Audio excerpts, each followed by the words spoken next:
프라이온 해서 서브바이러스 개념은 앞에서도 한번 나오긴 했었는데 바이러스의 보조 역할 또는 바이러스는 아니지만 바이러스처럼 병을 일으키는 그러한 존재들에 대해서 이제 뭐 얘기를 할 겁니다.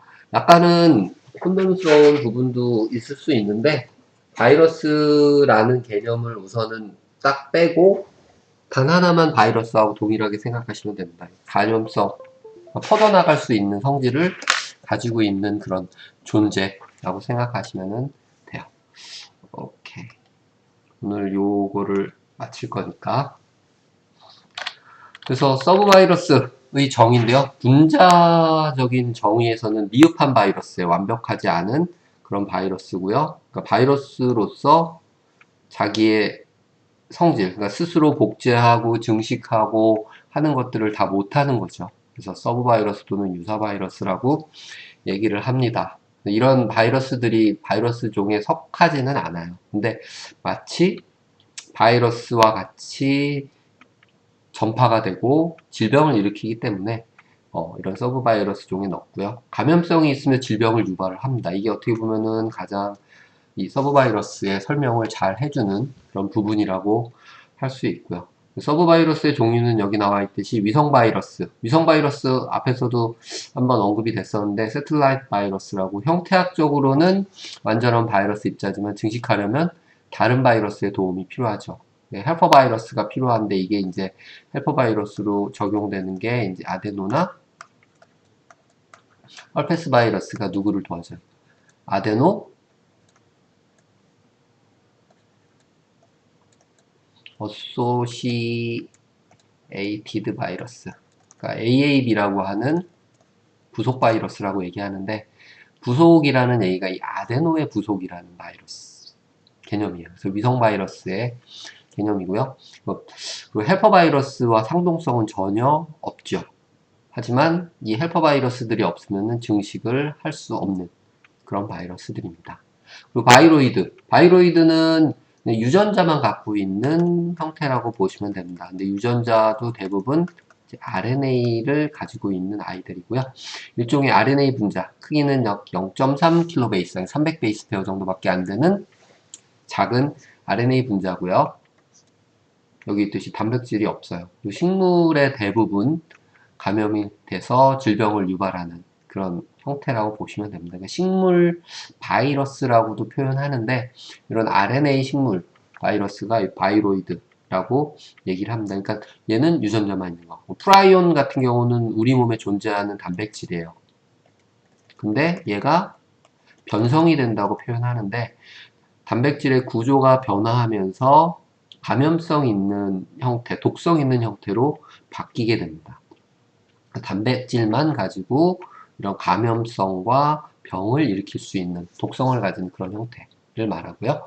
양의 퇴행성 신경질환, 그러니까 스크래피라고 표현하는데 스폰지 디지즈라고도 얘기해요. 뇌에 이제 회백질이라고 하는 뇌내 피질을 파괴시켜서 구멍을 숭숭숭숭 뚫리게 하죠. 그래서 근손실, 근육을 조절하는 신경 손실을 유발을 해서 광우병이라고 우리는 표현을 했었는데 소가 일어서지 못하고 미친 소처럼 좌우로 막 왔다 갔다 하고 쓰러지고 이런 질환의 원인이 되는 부분입니다. 그러니까 바이러스처럼 증식은 하지만 스스로 못하는 아이, 위성 바이러스, 바이로이드, RNA, 유전자만 갖고 있는 형태, 프라이온, 단백질, 그리고 DI 파티클, 디펙티브 인펙셔스라고 해서 앞에 헤파타이티스 바이러스 했을 때 한번 나왔었어요. 이게 바이러스 게놈의 일부가 결손된 바이러스라고 되어 있는데요. 특정한 부분, 바이러스의 게놈만 가지고 있는 바이러스라고 보시면 됩니다. 바이러스의 입자. 이게 이제 뭐 항상 존재하는 게 아니고 바이러스가 뭐 굉장히 높은 그런 농도로 감염됐을 때 일부 바이러스 유전자가 남아서 생겨나는 그런 형태라고 보시면 되고요. 독자적인 복제 기능은 없고 와일드 타입이라고 우리 얘기하죠. 야생 바이러스의 도움이 필요합니다. 그리고 자연 감염에는 흔히 잘 관찰이 되지만 조직세포 감염 시에는 이 높은 MOI로 감염시키면 자주 발견된다. 그러니까 높은 농도로 감염이 됐을 때 원래 바이러스 파티클이 만들어지고 부수적으로 바이러스 유전자가 뭐 일부 부분만 결손된 형태로 남아있는 그런 형태가 이 DI 파티클입니다.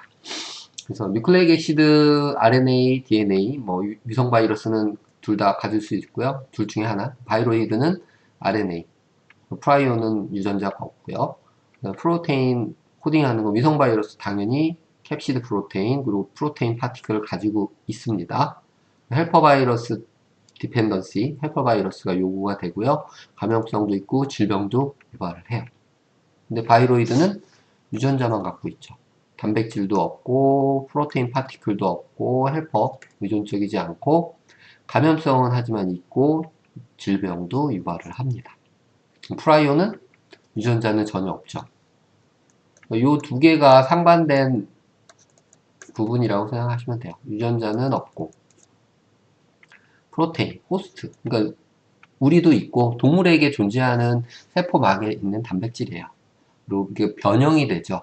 그걸 이제 PRP, 스크래피라고 표현하는데 변성된 단백질의 형태를 가지고 있고요. 헬퍼 필요 없고 감염성 있고 디지즈도 유발합니다. 우리가 이제 광우병이라고 하는 그런 질병을 유발을 했었죠. 위성 바이러스 좀 더 이제 구체적으로 얘기한 건데요. 식물에서 처음 발견됐고 헬퍼 바이러스에 의존해서 증식을 합니다. 헬퍼 바이러스와 염기석 상독성은 없고요. 그러니까 헬퍼 바이러스와 관계는 없다. 그리고 AAV, 아까 말씀드린 아데노 오소시에이트 바이러스가 가장 대표적인 위성 바이러스예요.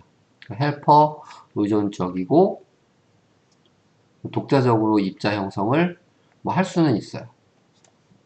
헬퍼 캡시드를 이용하지 않고 다 자기 거를 이용을 해요. 근데 헬퍼 바이러스가 필요한 이유는 헬퍼 바이러스가 가지고 있는 폴리머레이즈 이런 것들을 활용을 한다는 거죠. 근데 이 DI 파티클 같은 경우는 원래 헬퍼라기보다는 와일드 타입 바이러스와 동일한 아이예요. 근데 일부 유전자가 이제 결손된 그런 형태라고 생각을 하시면은 되는 겁니다. 그러니까 헬퍼의 캡시드를 이용하고 증식 같이 이제 경쟁적으로 증식하고 헬퍼하고 염기서열이 동일하죠. 오케이? 그러니까 이런 면에서 DI하고 위성은 달라요. 그러니까 DI는 동일 바이러스, 위성 바이러스는 다른 바이러스예요. 식물성 위성 바이러스들, 뭐 타바코 모자이크 바이러스라고 하는 TMB가 어떻게 보면은 대표적인 바이러스인데요. 독자적 캡시드 유전자를 가지고 있어서 자기 자신의 파티클을 만들어낼 수 있는 그런 바이러스가 있고요. 뭐 배양액에서 18나노미터 크기의 유전자 유사 바이러스가 이제 발견되는 그런 형태입니다. 헬퍼 바이러스 의존도와 특이성이 절대적이다라고 얘기했죠. 그러니까 자기 혼자서는 증식하는데 문제가 있기 때문에 헬퍼 바이러스에 의존적으로 어떠한 도움을 받아야만 증식을 할 수 있는 그런 특징을 갖고 있습니다.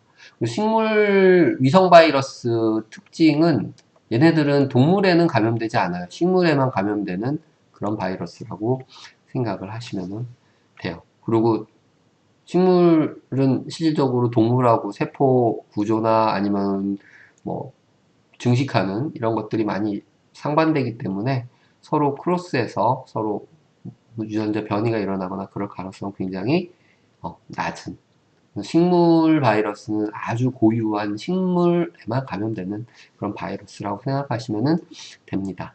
복제에 필요한 효소가 결핍되어 있기 때문에 RNA 리플리케이즈 암호화하지 못한다. 그쵸? 그러면 이 TMB RNA 리플리케이즈에 의존해서 복제할 수밖에 없는 거죠. 세틀라이트 타바코 모자이크 바이러스 STMB라는 애는 그러니까 식물의 위성 바이러스는 그 와일드 타입 바이러스에 굉장히 의존적으로 생존하게 됩니다. 하지만 뭐 말했듯이 독자적으로 감염이 되고 독자적으로 어떠한 뭐 질병 형태를 유발할 수 있고 바이러스 스스로 독자적으로 자기 유전자를 가지고 있는 그런 형태라고 보시면 돼요. 바이로이드가 어떻게 보면은 그 대표적인 형태인데요.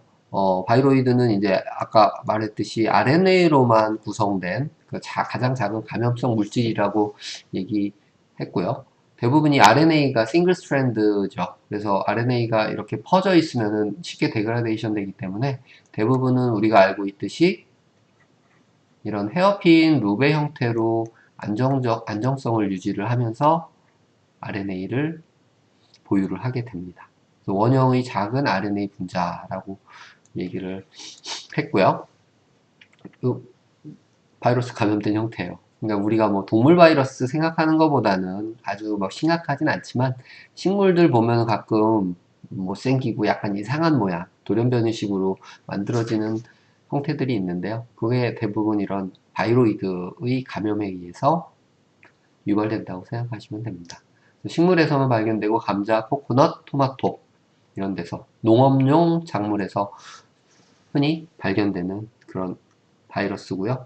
숙주 식물에서 병리적 손상을, 병리적이라는 게 이제 구조적으로 이런 형태적인 손상들을 유발할 수 있다라는 얘기가 많고요. 포테이토, 스핀들, 튜버 바이로이드, 코코넛, 캔다 바이로이드. 대부분 이 식물에 영향을 주는 애플 스카스킨. 뭐, 사과 보시면은 이렇게 마른 것처럼 이렇게 약간 먹는다고 표현하는데 이렇게 갈색으로 된 부분들이 보이는데요. 그런 것들도 다 이런 마이로이드의 감염에 의해서 일어난다고 생각하시면 됩니다. 그렇죠? 뭐 약물로 처리를 하거나 해서 막을 수 있는 그런 부분들이 있기는 한데 뭐 그렇게 대량으로 감염이 되거나 그러진 않기 때문에 컨트롤은 어느 정도 되는 걸로 이렇게 알려져 있습니다. 근데 이 식물성 바이로이드를 잘 활용을 하면은 특정한 식물의 유전자를 전달하거나 아니면 식물을 우리가 뭐 유전자 변이를 만들면은 GMO 또는 LMO라고 그래서 섭취하는 데 있어서 걱정을 많이들 하죠. 근데 지금 현재 식물들이 대부분 종자기량이나 이런 거는 상관이 없는데 유전자 변이를 일으키는 것들은 문제를 일으키기 때문에 유전자 도입이나 이런 것들을 통해서 그걸 극복할 수 있다고 생각들을 하고 있습니다. 감염성 물질로서의 특이성은 캡시드가 없는 감염성 물질이고요. 매우 특이한 구조, 아까 뭐 테어핀루가 유사한 그런 형태로 서큘라 폼을 형성을 해서 안정성을 유지를 하고요. 70%의 염기가 염기쌍을 이루니까 2차 구조를 형성할 수 있죠. 단백질을 암호화하지 않아요. 그러니까 mRNA처럼 작용을 하지는 않는다는 거죠. 단백질이 없는 유전자 그 자체입니다. 다른 바이러스의 도움 없이 숙주에 감염해서 증식할 수 있습니다. 그러니까 세틀라이트 바이러스는 완벽한 바이러스예요. 근데 증식과 관련되어 있는 도구나 이런 것들이 결손되어 있어서 그걸 못할 뿐인 개별적인 바이러스고 바이로이드는 유전자로만 구성된 개별적인 바이러스입니다. 복제 기작은 유전자만을 가지고 복제를 하는 그런 형태인데요. 그게 뭐 중요한 부분은 아니니까 한번 살펴보시면 될 것 같고요. 대부분 한 가지만 기억하시면 될 것 같아요. 롤링 서클 메커니즘을 이용해서 복제를 한다는 거. 롤링 서클 메커니즘은 다른 게 아니고요. 아까 이 바이로이드 같은 경우는 원형의 RNA 유전자를 갖고 있다고 말씀을 드렸죠. 이 원형의 RNA 유전자를 가지고 뭐 여기서 보신 바와 같이 양성해서 음성의 네거티브 스트랜드를 만들어요. 그 다음에 이 음성 스트랜드를 원형으로 만드는 거죠. 원형의 음성 가닥을 만든 다음에 이것을 주형으로 해서 양성 가닥을 계속 롤 휴지처럼 뽑아내는 거죠. 안에 심지가 네거티브 유전자가 될 거고요. 빙글빙글 돌듯이 이거의 상보적인 가닥을 계속 만들어내고 그 다음에 특정 부위를 잘라서 계속 유전자를 자르고 그 다음에 다시 원형으로 만들게 되면은 완벽한 유전자 복제가 이런 유전자 복제 자체가 바이러스니까 바이로이드 롤링 서클 메커니즘을 이용한다 라고 기억을 하시면 될 것 같습니다. 뭐 해결해야 될 문제인데 많은 연구가 솔직히 되고 있진 않아요. 사람들이 별 관심이 없어요. 식물의 병을 유발하는 것도 그렇고 실질적으로 인간에게 큰 유전적인 문제나 질병을 유발하지 않기 때문에 큰 관심은 없습니다. 하지만 아까 말씀드린 다른 용도로의 적용 가능성은 괜찮은 부분으로 평가를 받고 있어요. 위성 RNA, 아까 위성 바이러스하고 약간 유사한 개념인데요. 바이로이드와 유사한 RNA 분자, 바이로이드와 같이 롤링 서클 메커니즘으로 복제를 하고요. 차이점은 캡시드 단백질을 갖고 있다는 위성 바이러스와의 차이점은 자신의 캡시드 단백질이 없고 헬퍼 바이러스의 캡시드 단백질에 쌓여 있다는 거죠. 그 차이라고 보시면 돼요. 위성 RNA, 그러니까 바이로이드는 유전자 RNA로만 구성이 되어 있고요. 이 위성 RNA는 자기 거고 껍데기는 헬퍼 거죠.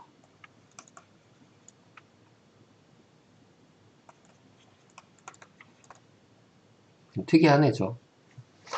그래서 위성이라는 말을 붙였어요. 위성이라는 말이 붙으면은 어떻게든 자신의 개별적인 특징을 갖고 있지만 항상 뭐예요? 헬퍼의 도움이 필수라는 거죠. 근데 이 위성 RNA는 유전자는 RNA로 자기 거를 갖고 있지만 캡시드를 헬퍼 바이러스의 캡시드에 쌓여지게 된다는 거죠. 그러니까 뭐 바이로이드하고 똑같은데 위성 바이러스의 캡시드를 자기가 가지고 있는 그런 형태라고 보시면 됩니다. 하나하나에 뭐 큰 차이는 없어요. 위성 식물 바이러스, 그 다음에 바이로이드, 위성 RNA 이런 계통으로 나눠서 얘기를 할 수 있습니다. 오케이? 그러면 서브 바이러스에 대해서 대략적으로 말씀을 드렸고 아까 네 가지 종류 서브 바이러스가 있다. 위성 바이러스, 그리고 바이로이드, 프라이온, 단백질만 있는 거, 그리고 DI 파티클. 프라이온에 대해서 조금 더 구체적으로 예를 들어서 말씀드릴게요. 프라이온이 발견된 거는 그렇게 오래되진 않았습니다. 스크래피라고 불리는 그러니까 프라이온 프로테인의 변형된 형태 PRP라고 부르는 것이 이제 양의 퇴행성 신경질환, 해면 뇌병증에서 분리돼서 확인이 됐고요. 90년대에 이 정체가 규명되기 시작을 했습니다. 그래서 이 스탠리 B 브루시너 박사가 연구를 많이 했고요. 실제로 미국에 이제 스크립스라는 곳이 연구기관이 있는데요. 그 스크립스에도 요 프라이온 단백질을 연구하시는 굉장히 큰 그룹이 있어요. 처음 순수 분리해서 이 아이가 뭘로만 단백질로만 구성이 되어 있다라는 것을 알게 됐고요.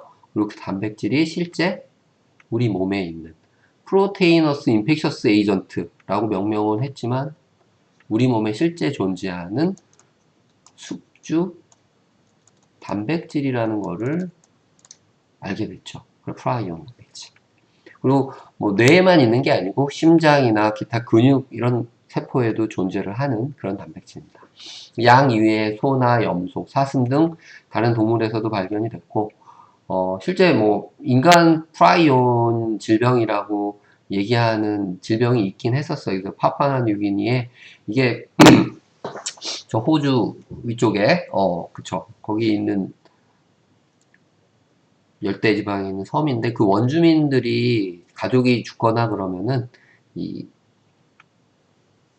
뇌를 같이 습식하는 그런 풍속이 있다고 그래요. 그러니까 어떠한 질병에 의해서 사망했는지 모르지만 여하튼 뇌병변이 그것을 섭취한 사람들에게 영향을 주는 그런 형태로 해서 크루 디지즈라고 인간 프라이온 병이라고 명명하는 그러한 병입니다.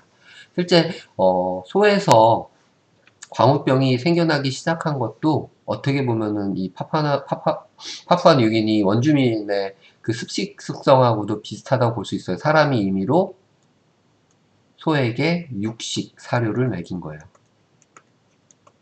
그 소는 초식동물이잖아요. 근데 사료를 제조를 할 때, 성장이나 이런 것들을 좀 더 촉진시키기 위해서 이제 폐기용류나 이런 것들을 가지고 합성 사료를 만든 거죠.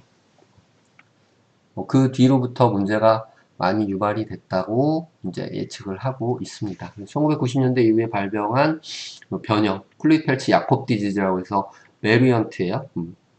CJD라고 얘기하는데 야콥 디지즈도 어떻게 보면은 이 소위 광우병과 관련해서 사람에게 전이된 질병이 아니냐라고 주장하는 경우가 많습니다. 대부분 이러한 질병이 많이 나타난 것은 영국이고요. 영국이 굉장히 낙농을 많이 해요, 실질적으로. 그리고 그때 이 육식사료를 사용한 것들이 문제가 됐습니다.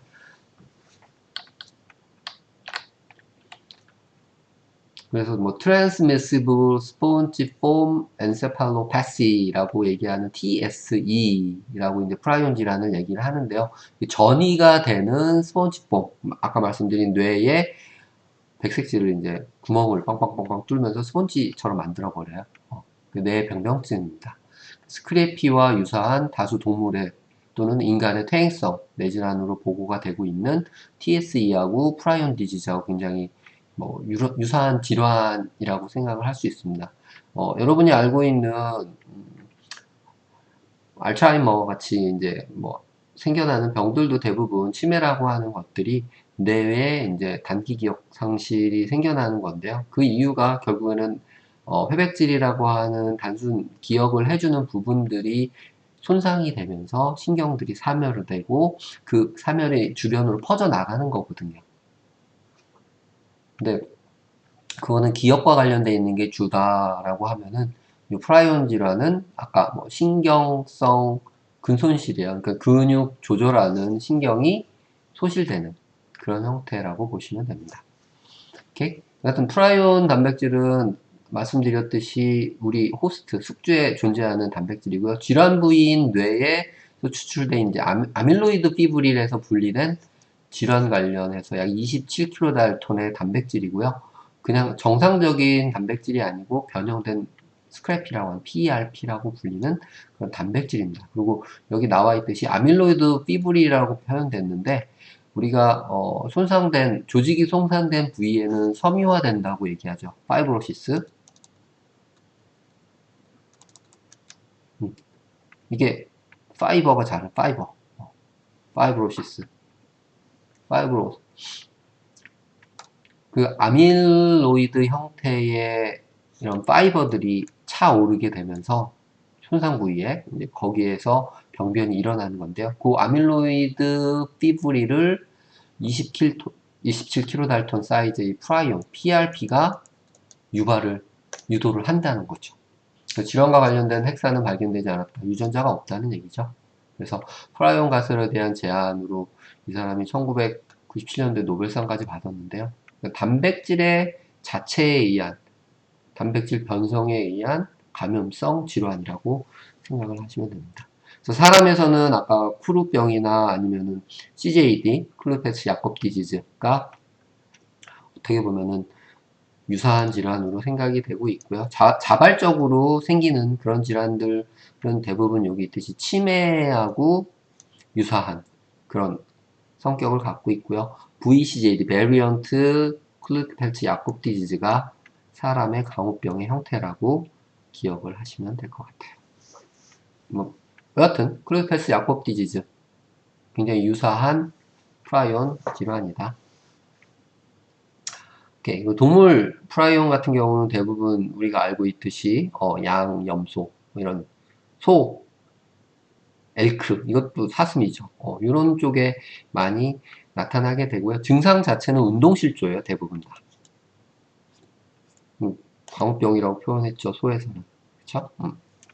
사람에서도 동일한 증상을 보이게 됩니다. 프라이온 질환의 병리적 특성이라고 얘기했는데요. 아까 말씀드렸듯이 이 프라이온의 변형된 형태, 스크래피, PRP가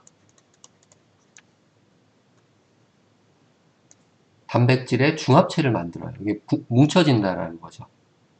단백질의 중합체를 형성을 하고 그 중합체 형성 부위에 아밀로이드 플락. 아밀로이드 아까 피브릴이라고 표현했는데 이 아밀로이드의 파이버들이 뭉치면서 이런 그 부위에 덩어리, 형태적으로 이제 플락이라고 하면은 어떠한 병변의 하나의 뭐 덩어리라고 보시면 됩니다. 그러면은 이런 아밀로이드 플락들이 형성이 되면 이 부분은 세포가 신경세포가 손상돼서 사면되게 되는 거니까요. 복합 중합체를 만들고 아밀로이드 플락을 형성을 해서 세포 사멸을 촉진을 하게 되는 그런 형태라고 보시면 됩니다. 다른 감염질환과 달리 염증 등 면역 반응이 없어요. 지발성 감염질환 굉장히 천천히 초기 감염에서 질환 발생까지 좀 시간이 걸리고요. 웨스턴을 해서 실제 단백질을 검출을 해보면은 약 27kD의 프라이온 단백질을 확인을 할 수가 있고요. 전자현미경 찍어 놓으면은 이렇게 원래는 세포 표면에 트랜스멤브레인 도메인이라고 표현하는데요. TM에 이렇게 붙어 있는 단백질이에요. 근데 이게 잘려져서 변형이 되면은 이 PRP, 스크래피 프로테인들이 자유롭게 떠다니는 그런 형태로 우리 몸에 돌아다니게 되는 거죠. 혈액 속에서. 그러니까 여기서 이런 것들을 얘기하는 거는 결국에 이 프라이온 질환은 정상적인 프라이온 단백질이 변형된 PRP로 변성이 되면서 병을 일으키는 거다 라는 걸 말씀드리는 겁니다. 아까 말씀드린 클루펠츠 야콥 디지즈하고 이제 크루병 파푸아뉴기니 예를 들어서 두 개를 얘기를 하는 건데요. 그렇게 많지는 않아요. 지금은 이제 이 사람들도 사망자 뇌를 섭식하는 그런 습관들이 이제 없기 때문에 많이 감소가 됐고요. 이 클루펠츠 야콥 디지즈 같은 경우는 굉장히 100만 명당 한 명이니까 매우 드문 그런 질환이고요. 실제 아까 VCJD라고 얘기하는 베리언트 클루펠츠 야콥 디지즈가 실제 프라이온하고 유사하다고 얘기를 했었는데요. 그것 같은 경우는 유전 질환과 어떤 관련이 있다라고 크게 생각을 하고 있습니다. 그리고 60세 이상에서 고연령층에서 많이 나타나게 되고 치매 질환을 유발하는 게 대부분의 병증이라고 생각하시면 될 것 같고요. 이 PRP 유전자의 특정 돌연변이와도 관련이 있다라고 연구가 되고 있어요. 근데 그 케이스가 워낙 적기 때문에 우리나라에서 매년 10여 명의 CJD 환자가 발생을 한다. 근데 이 클루펠츠 야콥 디지즈 환자들이 발생을 했을 때 직접적으로 프라이온하고 연관관계가 있느냐? 이건 퀘스천입니다. 그러니까 질병의 어떤 현상적인 거를 많이 보는 거기 때문에 치매 질환이 대부분 나타나고요. 그 대신 이제 뇌 회백질의 스폰지화 되는 그런 것들은 동일하게 보여지는 형태입니다. 그리고 아까 나왔던 GSS는 제가 말씀을 드리진 않았는데 굉장히 드물게 나타나는 그런 형태이고요. 프라이온 유전자의 102번째 아미노 엑시드가 P에서 L로 돌연변이 돼서 나타난다고 얘기를 합니다. 1천에서 1억만 명에 한 명이에요. 그러니까 이거는 유전질환.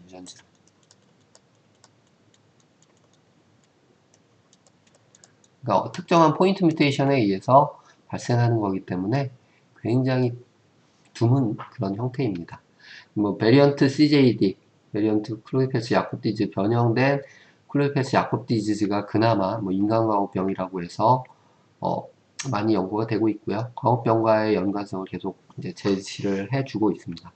그래서 1900년대 이제 초반에 광우병이 실제 UK, 유나이티드 킹덤에 영국에서 많이 발생을 했다가 감소하기 시작할 때 반대로 베리언트 클루펠츠 야콥 디지즈 휴먼 질환은 전 세계적으로 2000년대 초반에 10년 텀이죠. 증가를 했다. 지금 굉장히 또 감소하는 그런 추세라고 보시면 됩니다.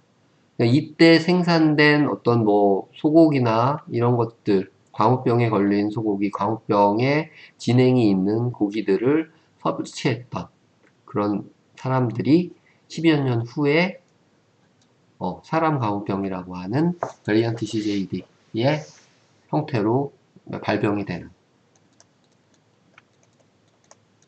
것들이 이제 확인이 된 거죠. 2002년도는 지금부터 20년 전이에요. 그러니까 지금은 거의 바닥에 그렇게 있다고 보시면 됩니다. 거의 없어요. 광우병에 대해서 인식을 하고 더 이상 소 가축들에게 이제 육류와 같은 사료를 사용하지 않기 때문에 원래는 옥수수 주고 그러잖아요. 그렇죠? 광우병이 발견된 게 1985년 뭐 새로운 프라이온 질환으로 학계에 처음 보고됐다고 그랬는데 변형된 프라이온 단백질. 그래서 스크래피에 걸린 양의 6골분을 사료로 사용한 것이 간혹병의 시작이라고 이제 지목이 되고 있고요. 지금은 이제 더 이상 사용을 하지 못하게 하고 있습니다. 앞에서 얘기했던 초기에 스크래피 이런 것들이 있었고 2000년대 초반에 이제 휴먼한테 좀 베리언트 CJD가 영국에서 이제 좀 많이 확인이 됐고요. 최근 수요 쇠고기 수출국 또는 수입국 간의 통상 외교 현안에서 많이 관심이 있었는데 광우병 파동 우리나라 이명박 대통령 이것 때문에 고생을 많이 했죠. 지금은 거의 없다고 보시면은 될 것 같아요. 왜냐면 얘는 바이러스 제거하는 처리가 일반적으로 열 처리하고 화학 처리인데 이 열이나 화학 처리를 해도 PRP는 제거된다? 되지 않습니다. 그러니까 변형된 단백질은 제거되지 않는다예요. 근데 어차피 뭐 그 개체가 사멸된 다음에는 그 변형된 단백질이 안 만들어지면 되는 거니까요. 지금은 거의 소멸되고 있는 그런 단계이기 때문에 크게 걱정하지 않으셔도 무관합니다. 프라이온 가설이라고 해서 이 노벨상을 받게 된 내용이에요. 이게 이 가설 때문에 이 브리시너 박사가 1982년도에 스크래피, 그러니까 변형된 단백질을 주창을 했고요. 그게 이제 프라이온 단백질이라고는 그 당시에 정확히 딱 집어서 발견하지 못했어요. 하지만 이 가설 때문에 노벨상을 후에 받게 된 거죠. 그럼 인정을 받은 거죠. 스크래피에 감염된 실험동물의 뇌 조직에서 감염성 물질을 추출했다. 그러니까 스크래피 감염된 동물의 뇌를 갈아서 쥐에 주입하든지 하면은 그 쥐가 동일한 질병이 생겨요. 그러니까 그래서 이제 감염성 물질이 있다라고 생각한 거죠. 그게 바로 PRP, 변형된 프라이온 단백질이었던 거죠.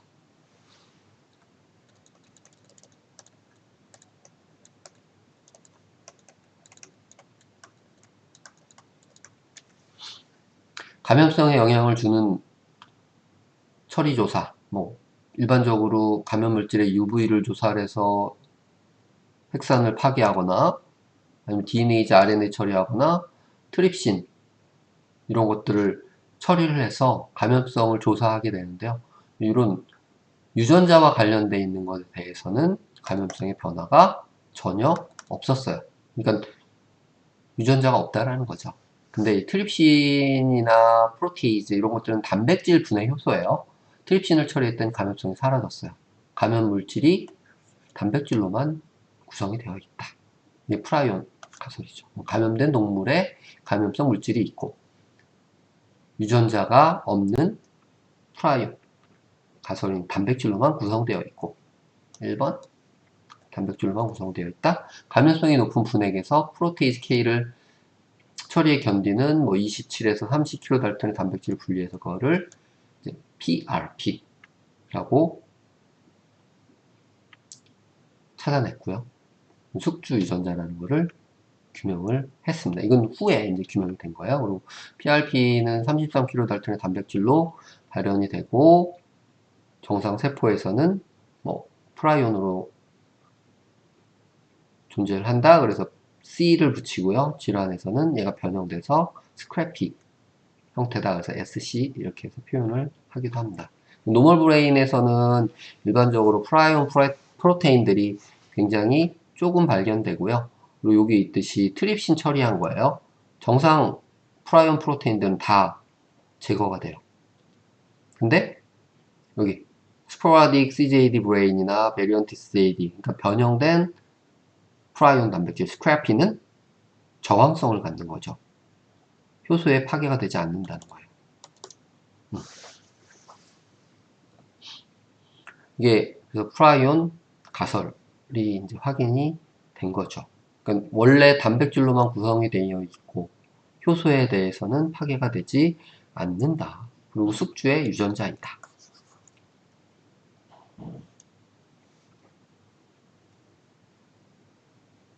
오케이? 여기에 뭐 다양한 유전자 사이즈에 대해서 이제 확인을 한 건데요. 프라이온 뭐 불활성화 실험이라고 표현했죠. 뭐 RNA, DNA즈 막 처리해도 절대 파괴되지 않고 뭐 유전자가 없기 때문에 전혀 관계가 없었던 거죠. 유전적으로 비교를 해보면요, 유전자 서열은 똑같아요. 그러니까 유전자 원래 이제 만들어진 단백질은 PRP-C로 정상적인 프라이오 프로테인으로 만들어지는데 그때 이제 알파 헬릭스 구조로만 이렇게 구성이 됩니다. 근데 이게 뭘로? 알파 헬릭스가 베타 시트로 일부 변형이 일어나게 되면은 이 베타 시트에 의해서 폴리머 서로 부착이 돼서 여러 개의 복합체를 만들게 되는 거죠. 그래서 단백질 구조 변형이 질병의 주요 원인이다라는 거죠. 이렇게 알파 헬릭스가 베타 시트 형태를 변형이 됩니다. 그럼 이렇게 변형된 PRP 스크래피는 계속해서 정상적인 아이들을 같이 변형을 시켜서 스크래피로 만들어 버려요. 이 상태에서는 나오지 않죠, 스크래피가. 근데 스크래피가 하나라도 있으면은 정상적인 아이를 스크래피로 변형을 유발을 하게 됩니다. 그리고 이 스크래피가 있는 부위에서는 항상 아밀로이드 피브릴이 형성이 되면서 아까 아밀로이드 플락이라고 표현했죠. 그러니까 피브릴은 이런 섬유라고 보시면 되고요. 섬유가 뭉쳐진 덩어리를 플락이라고 보시면 된다고 그랬어요. 덩어리를 형성하고 이것에 의해서 세포사멸이 유발이 되고 세포가 사멸이 되니까 내 세포 손실로 인해서 신경 마비가 발생을 하게 되는 그런 형태입니다. 이게 프라이온 단백질의 전체적인 구조예요. 우리 몸에 존재하는 단백질이다. 실험적 증명 방법은 뭐 단순하게 이 그림만 하나만 얘기를 합시다. 정상적인 쥐에다가 프라이온에 걸린 양의 뇌를 가른 조직을 감염을 시키면은 디지즈가 일어난다는 거죠. 그렇죠? 근데 햄스터의 프라이온 디지즈가 일어난 스크래피 단백질을 이 햄스터한테 주사를 하면은 아파요. 디지즈가 생겨날 확률이 높아진다는 거죠. 근데 마우스 정상주한테 감염시키면은 디지즈가 일어날 확률이 굉장히 작습니다. 근데 요 변형된 단백질과 함께 햄스터에 스크래피 프라이온 프로테인 유전자를 같이 넣어주면은 여기서 만들어지는 단백질이 이 스크래피에 의해서 그러니까 PRPC가 만들어지는 거죠. 햄스터에 얘가 변형이 돼서 병이 일어나는 확률이 높아지게 되는 거죠. 결국에는 변형된 PRP 스크래피가 프라이온 원래의 단백질을 변성시킨다는 거. 그리고 이 그 변성에 의해서 병이 유발이 된다는 거죠.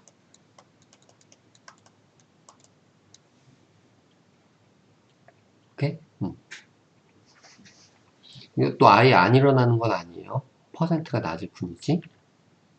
그러니까 서로 동종 간에는 잠복기, 이종 감염이 동종 감염보다 잠복기가 길다고 그랬잖아요. 그렇죠?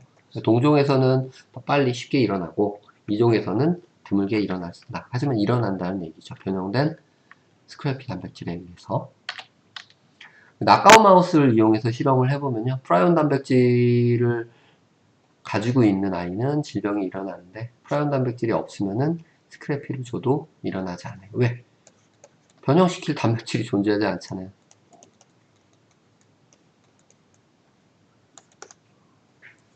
그쵸? 그래서 프라이온 단백질 간의 상호작용이 질환 발생에 필수적이다. 라는 게 이 프라이온 단백질입니다.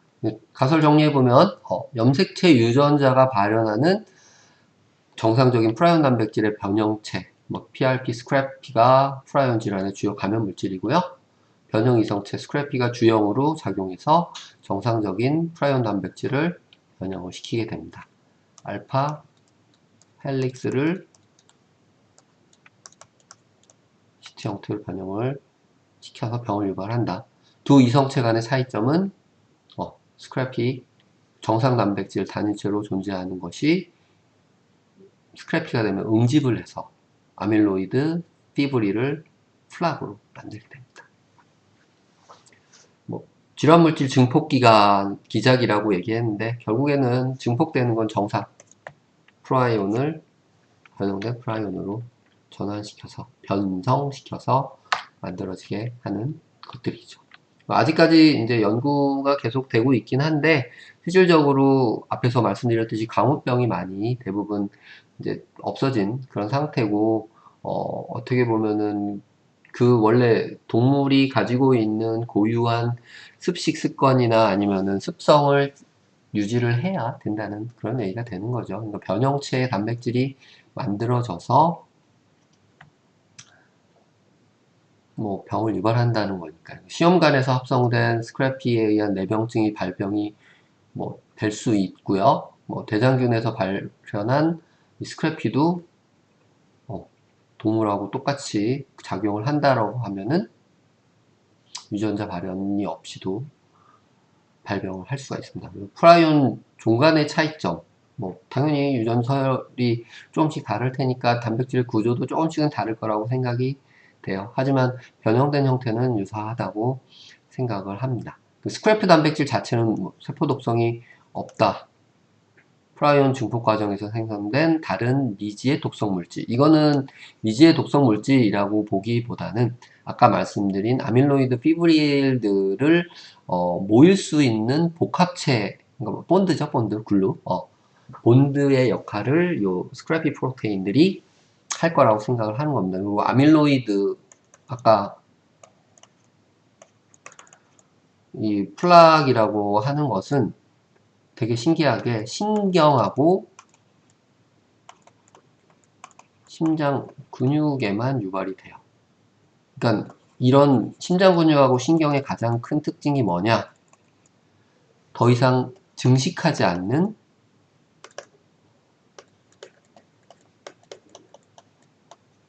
세포. 그러니까 분화가 완벽히 끝나서 스스로 일반 세포들은 증식해서 계속 재생을 하죠. 근데 요 신경하고 심근 세포 같은 경우는 새로 만들어지는 것 말고는 자기 자신을 복제할 수가 없어요.